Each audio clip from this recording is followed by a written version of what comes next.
देखो 10th maths exercise 4 चौथे पर पहुंच गए ना। हाँ, कंप्लीट हो गया। चौथा एक्सरसाइज स्टार्ट करते हैं। देखो इसको करने के लिए ना हमें कुछ बेसिक्स चाहिए। बेसिक यस एक समीकरण बताया था, अगर याद हो तो, पूर्ण वर्ग विधि वाले में ax² plus bx plus c बराबर 0 निकाले थे। क्या किए थे? c को पक्षांतर पहले minus c ax² plus bx इतना आया था। b का आधा किए थे, मतलब x के गुणांक का आधा, इसको भी गायब करना पड़ा, तो x का स्क्वायर प्लस b बटे a x बराबर c होगा। उसके बाद आधा आधा क्या होगा? b बटे 2a। अच्छा हाँ, इधर बच गए ये b बटे 2a आधा हुआ, प्लस b बटे 2a, इसी का स्क्वायर करते हैं। इधर माइनस c बटे a प्लस b बटे 2a का स्क्वायर, इतना तक लाए थे। उसके बाद फॉर्मूला तोड़ दिए थे। कौन सा में टूटा था? x प्लस b बटे 2a इसका होल स्क्वायर हुआ था ना। इधर माइनस c बटे a और b का स्क्वायर बटे 4a का स्क्वायर आएगा। b का वर्ग, 2 का वर्ग 4 और a का स्क्वायर। बहुत मस्ती कर रहे हो, समझ आया? अब यहाँ से ना, हाँ वही है, यहाँ से अब मैं ना सॉल्व कर लेना। मैं डायरेक्ट इसका फॉर्मूला बता रहा हूँ। x बराबर निकलेगा plus minus b plus minus b का वर्ग minus 4ac divided by 2a, divide में 2a। वो निकलेगा जब हम इसको सॉल्व करेंगे तब। तिर्यक गुणा कर दोगे, 4a² c माइनस में, b² a वो भी प्लस में आएगा ना। नीचे में 4a का क्यूब, a की घात 2 और a की घात 1, a की घात 3, तो वहाँ से कॉमन जब निकालोगे तो ये निकलेगा। कर लोगे यहाँ से, ये नहीं देगा ना, हमें सिर्फ ये फॉर्मूला चाहिए। कहाँ से आया है वो बस बताना था। आया समझ में? यहाँ तक तो पहले ही निकाल लिए थे, इधर निकालना पड़ा। इसी को बोलते हैं श्रीधराचार्य विधि। श्रीधराचार्य विधि।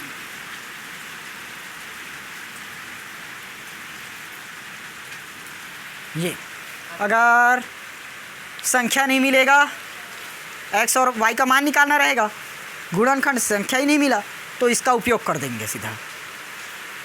देखो a हमारे पास मौजूद है, b भी मौजूद है, c भी है, x का मान निकल जाएगा यहाँ से। x ही तो वैल्यू निकाल कर दे रहा है ये, समझ आया? अब एक बार प्लस चिन्ह लेंगे और एक बार माइनस चिन्ह लेंगे, निपट गया सवाल। मिटा दें? अरे ये तो पहले है, लिखा भी दियो, इसको बस लिखो। और ये शायद बुक में दिया है, कहीं दिया होगा, देखो ये कागज लो, ये लो चॉकलेट। मिटाएं? अब देखो पहला क्वेश्चन, शांत रहो ना।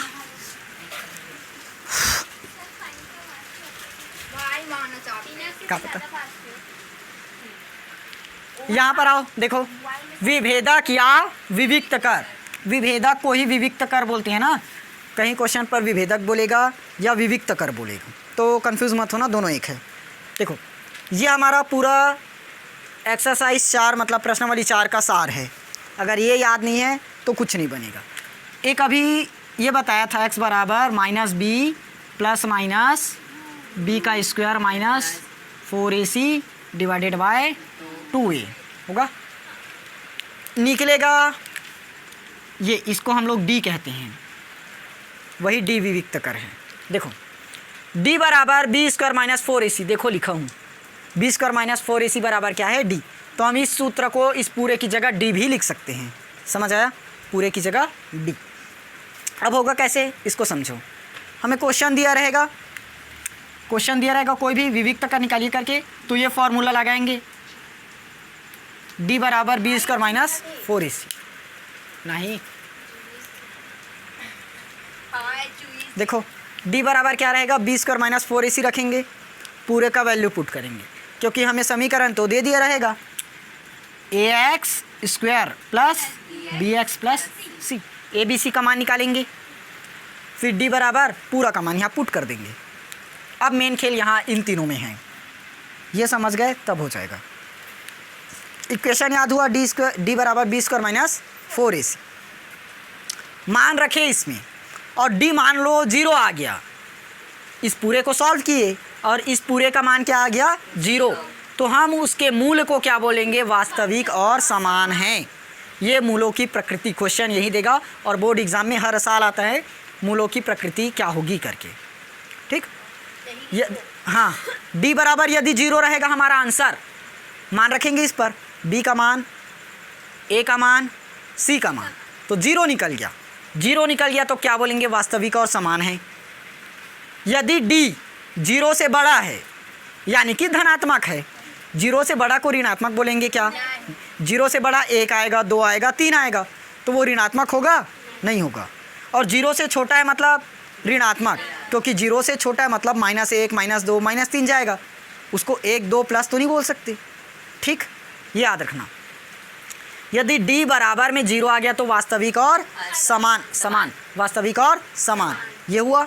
यदि d 0 से बड़ा आ जाए मतलब धनात्मक संख्या मिल जाए, तब क्या होगा, वास्तविक व असमान। याद रखते चलना, यदि d धनात्मक आया या 0 से बड़ा आया तब वास्तविक व असमान बनेगा। अब लास्ट बचा d यदि छोटी है, d छोटी है या ऋणात्मक है, छोटी है मतलब ऋणात्मक ही होगा, तब क्या होगा, काल्पनिक और असमान। समझ आया, d बराबर यदि 0 है तो वास्तविक और समान, यदि d बड़ी है तब समान नहीं, वास्तविक और असमान, यदि d ऋणात्मक है तो काल्पनिक और असमान। समझ आया, चलो पूछूं, d यदि ऋणात्मक है तब काल्पनिक और असमान, d बराबर यदि 0 है तब वास्तविक व समान, और d बड़ी है तब असमान। समझ आया, मिटा दें, अब पूछें। चलो, d यदि बड़ी है तब वास्तविक व असमान, d छोटी है तब काल्पनिक व असमान। हाँ, काल्पनिक व असमान। याद रखना, नहीं चलेगा, बता रहे हो तब की स्थिति। चलो सवाल बनाएं। देखो पहला ही क्वेश्चन प्रश्नावली 4 का बोला है। पहला क्वेश्चन क्या दिया है हमें, विविक्त कर ज्ञात कीजिए, मतलब विभेदक ज्ञात कीजिए बोला है ना। पहला क्वेश्चन x का square minus 4x plus 2, x का स्क्वायर माइनस 4x प्लस 2 बराबर 0। सबसे पहले तो तुलना करेंगे, ये लाइन लिख लोगे क्या,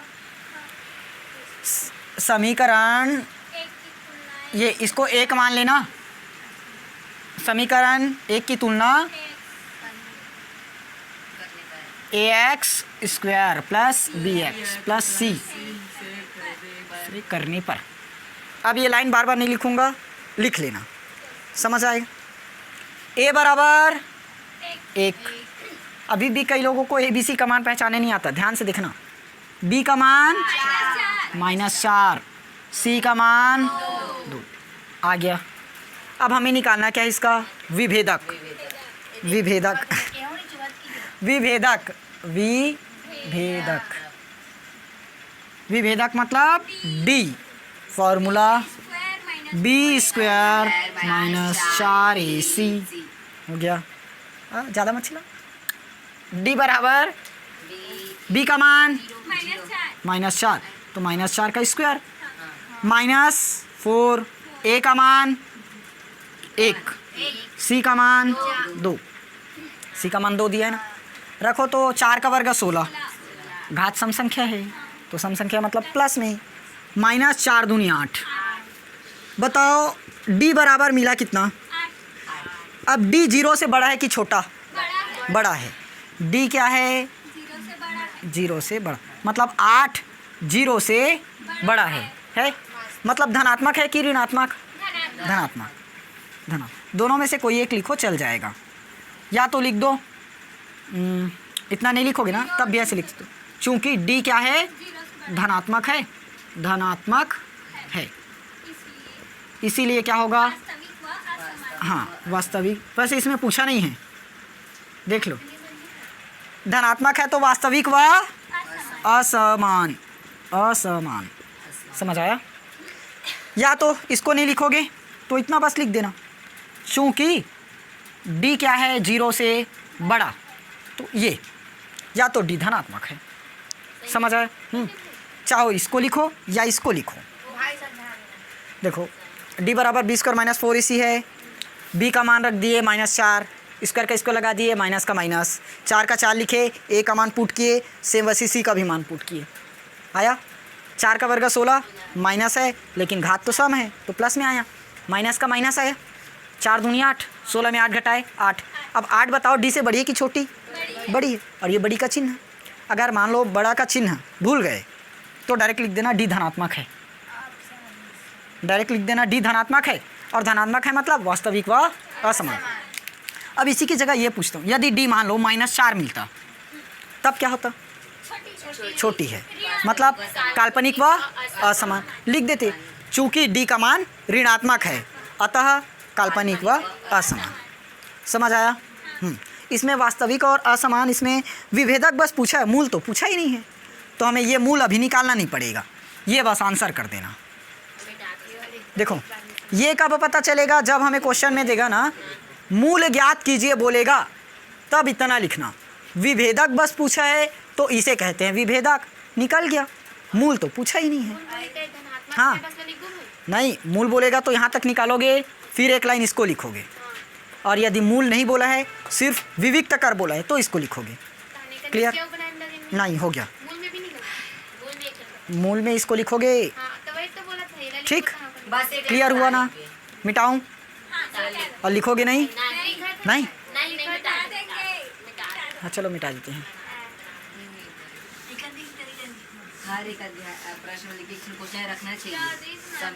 चलो कोई बात नहीं, अगला क्वेश्चन में आ जाएगा। दूसरा क्वेश्चन x - 1 2x - 1। अब बताओ x - 1 और 2x - 1 बराबर 0। अब तो हमें ax + bx + c नहीं दिया, अब तो नहीं दिया, रुको ना, ये पिछला क्वेश्चन था ना, अब तो ax² bx और c दिया ही नहीं है, अब निकालना पड़ेगा। कैसे निकलेगा, गुणा कर दो सीधा अंदर में, x का गुणा 2 में करो 2x² आएगा इतना, बीच में माइनस है माइनस लगा, x का गुणा अब 1 में करो x, फिर माइनस है तो माइनस, 1 का गुणा 2x में करो 2x, ये माइनस और ये माइनस प्लस, तो प्लस 1 का गुणा 1 में करो 1 बराबर 0 आ गया। ये 2x², ये -x माइनस में 2x क्या बनेगा 3x + 1 बराबर 0 बना समीकरण। a बराबर 2, b -3, c 1, b बराबर d बराबर b² - 4ac। ये हमारा क्या है, विभेदक, विभेदक आया समझ में।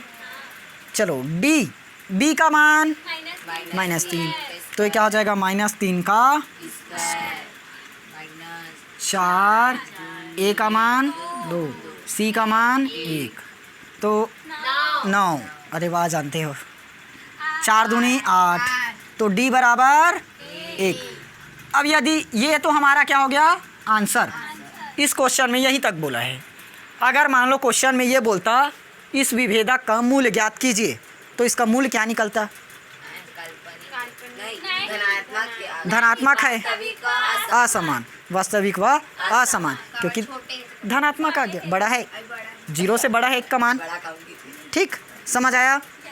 बना लोगे अब ना, ऐसे करो ना, इसका तीसरा क्वेश्चन बनाओ ना, क्या चीज़, तीसरा क्वेश्चन बनाओ।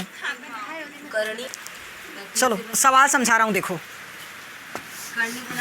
हाँ शांत रहो, ये दूसरा क्वेश्चन था ना। तीसरा क्वेश्चन बताओ क्या है, क्वेश्चन बताते जाना। √3x² प्लस 2√2x 2√3 बराबर 0। ए बी सी का मान निकालना रहता है, मैं निकाल नहीं रहा हूँ, डायरेक्ट बना रहा हूँ क्योंकि सवाल में समझ में आ चुका है कैसे निकालते हैं। 2 सवाल में d बराबर b² माइनस 4ac होगा। मान बस रख कर बता रहा हूँ। b बराबर 2√2 स्क्वायर लगा दो, माइनस है माइनस कर दो 4, a का मान √3, c का मान माइनस 2√3। अब देखो माइनस आया, माइनस और माइनस प्लस हो जाएगा, लेकिन यहाँ पर हमें गुणा रखना पड़ेगा, नहीं तो ऐसे माइनस है यहाँ भी माइनस है, समझ जाएंगे। ठीक, गुणा में रखना पड़ेगा।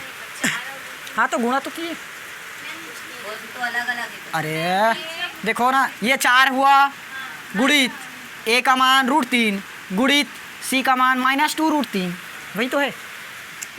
2 का वर्ग 4 और √2 का वर्ग 2, तो 4 दूनी डायरेक्ट 8 आया। फास्ट करा रहा हूँ, समझ में आया ना।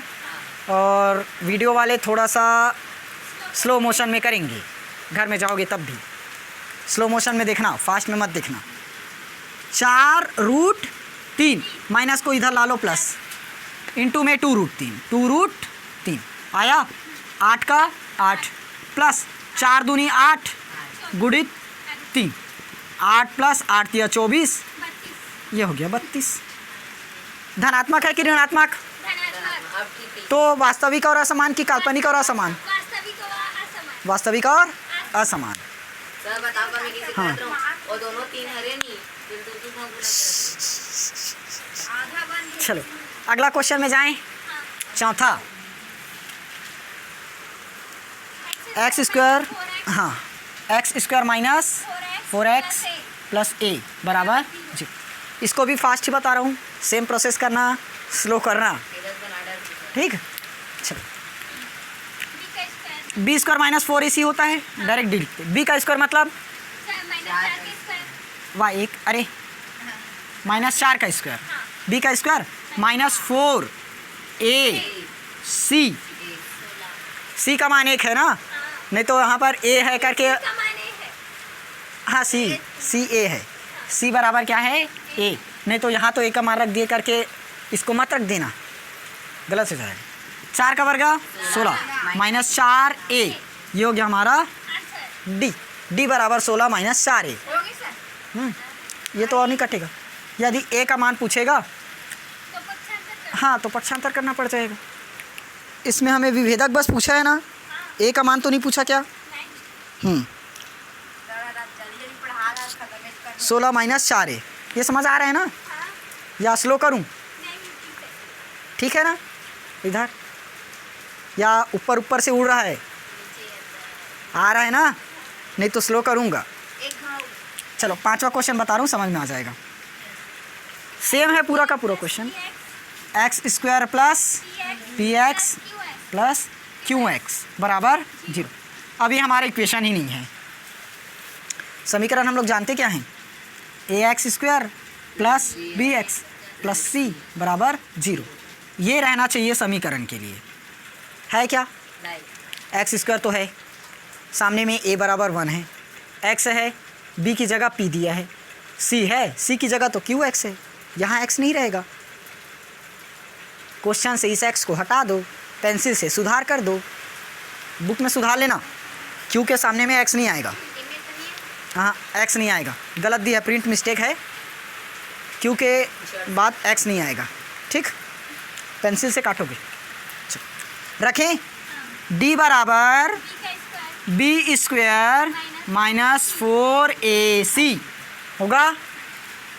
तो b का स्क्वायर, b मतलब p है, तो p का स्क्वायर, माइनस है तो माइनस 4, a का मान 1, c का मान q, तो p का स्क्वायर माइनस 4q, ये आ गया आंसर। इतना दिया है कि नहीं दिया? दिया है ना, हाँ मतलब सही है। क्वेश्चन यहाँ पर x नहीं रहेगा क्वेश्चन में। आया समझ? अब या और समझाना पड़ेगा, सोच लो। ये देखो बी स्क्वायर माइनस 4ac समीकरण जानते हैं।